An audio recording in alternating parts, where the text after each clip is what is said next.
J'ai eu la chance de pouvoir passer 10 jours en Algérie à l'automne 2015 pour enseigner. J'ai pu circuler dans plusieurs villes de ce pays passionnant et y rencontrer de nombreux acteurs.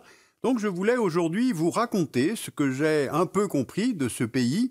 Il ne s'agit pas ici de tenter d'être exhaustif, ni de parler à nouveau du passé colonial de la France ou du riche passé algérien en général. Non, il s'agit de parler du présent et de se poser quelques questions sur l'avenir de l'Algérie. L'Algérie est en Afrique du Nord. Elle a pour voisin à l'ouest le Maroc, le Sahara occidental revendiqué par le Maroc et la Mauritanie, le Mali et le Niger au sud, la Libye et la Tunisie à l'est, et le pays s'ouvre sur la Méditerranée par une vaste façade maritime. C'est dire son importance stratégique. C'est le plus grand État du continent africain, avec 2 380 000 km², et le pays est divisé dans le sens nord-sud en 3 zones climatiques qui dictent la répartition des populations. Si on regarde de plus près, on a au nord un climat de type méditerranéen. Le long de la côte, les zones les mieux arrosées permettent l'agriculture sur une bande d'à peu près 100 km de large. C'est là que se trouvent les principales villes du pays, Alger, la capitale, Oran, Constantine, Annaba. Puis viennent les zones de montagne avec l'Atlas stélien, les Aurès, l'Atlas saharien. Le climat y est semi-aride ou sahélien.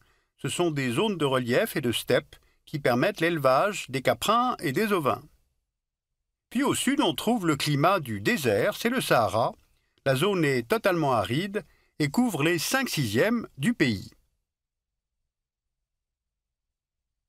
Le pays compte presque 40 millions d'habitants en 2015, et si on regarde la carte de densité de population, on voit que la très grande majorité des Algériens, plus de 80%, vit au nord, surtout sur les côtes, dans les grandes villes, en climat moins aride. Les Algériens sont arabophones à 73% et berbérophones à environ 27%, et on compte aussi 0,1% de Touaregs. Et enfin, la quasi-totalité de la population est musulmane, comme l'indique symboliquement le drapeau du pays. Bien, alors voyons maintenant comment se porte l'économie algérienne. L'Algérie, c'est un pays agricole, mais on pourrait presque dire était un pays agricole. Car aujourd'hui, la part de l'agriculture dans la formation du PIB est de 10% et le secteur emploie 11% de la population. Le pays produit principalement des céréales, agrumes, oliviers, culture de la vigne, élevage de bétail. L'essentiel du PIB est dû au secteur secondaire, c'est-à-dire l'industrie, qui représente 47% du PIB et 26% de la population active. Et puis enfin, il y a le secteur tertiaire qui contribue à 43% du PIB et emploie maintenant 63% des actifs. Le PIB algérien dépend donc fortement du secteur secondaire, car l'Algérie dispose d'un sous-sol très riche. Du phosphate près de la frontière tunisienne, du minerai de fer le long de la frontière marocaine et sur la côte, dans le massif montagneux du Hogar des mines d'or, de diamants, d'uranium, d'étain. On trouve aussi du zinc, du plomb, du charbon, mais je voudrais me concentrer surtout sur les hydrocarbures.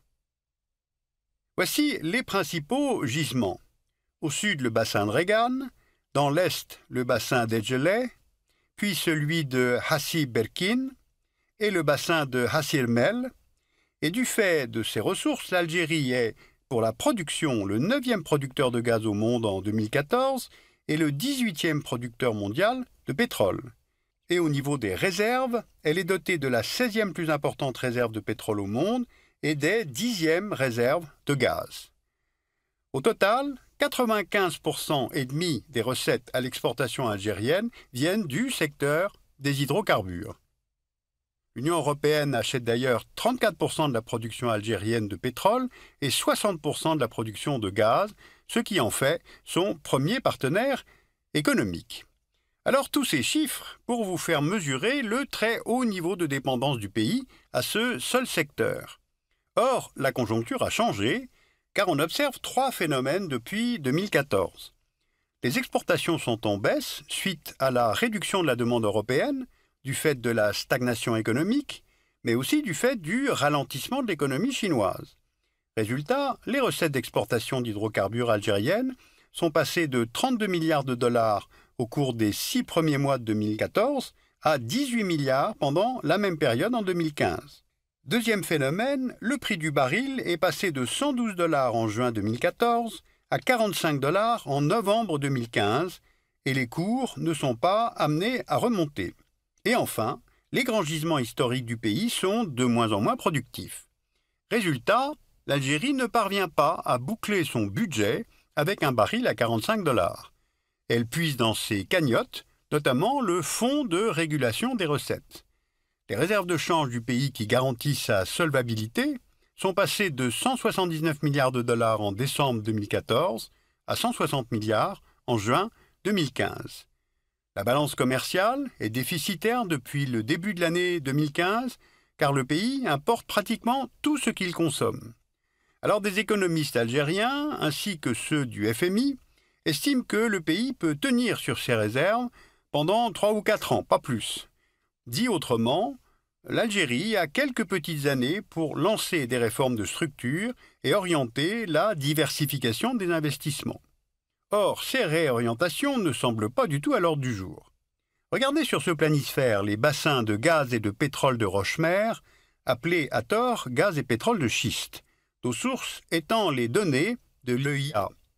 On voit que les premières ressources techniquement récupérables sont en Chine, les deuxièmes en Argentine, et l'Algérie détiendrait les troisièmes réserves mondiales, soit 20 000 milliards de mètres cubes, c'est-à-dire 4 fois plus que ces réserves de gaz naturel connues dans le pays.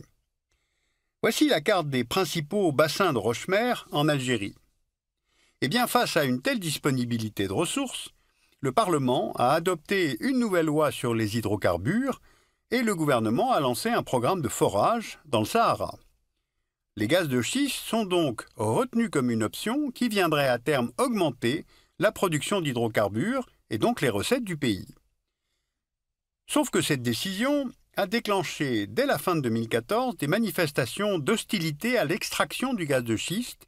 Elles se sont multipliées, notamment dans la ville d'Insallah, que l'on voit ici sur la carte. La décision de forer a été prise sans concertation avec les populations vivant sur ou à proximité des gisements. Or, il convient ici de faire maintenant plusieurs rapprochements. L'Algérie est un pays en pénurie hydrique, c'est-à-dire que l'eau disponible dans ce pays est peu abondante. On peut le voir sur cette carte du World Resources Institute qui montre les risques sur la disponibilité de l'eau, d'un risque faible à un risque extrême. Or, une grande partie du territoire algérien est en risque extrême. Selon l'ONU, le seuil de pénurie est de 1000 m3 par habitant par an en moyenne. Or, la moyenne pour l'Algérie est de 600 m3 par an par personne. Maintenant, regardez ce schéma. La principale technologie utilisée à ce jour pour accéder aux roches-mères est la fragmentation hydraulique, qui requiert une énorme quantité d'eau à injecter sous pression avec des adjuvants afin de faire éclater la roche. Et cela entraîne des risques de pollution des nappes phréatiques du fait de ces adjuvants indispensables à la fragmentation. Mais en 2015, face à ces questions techniques et face à ces contestations, les autorités réaffirment avant tout les intérêts de l'État.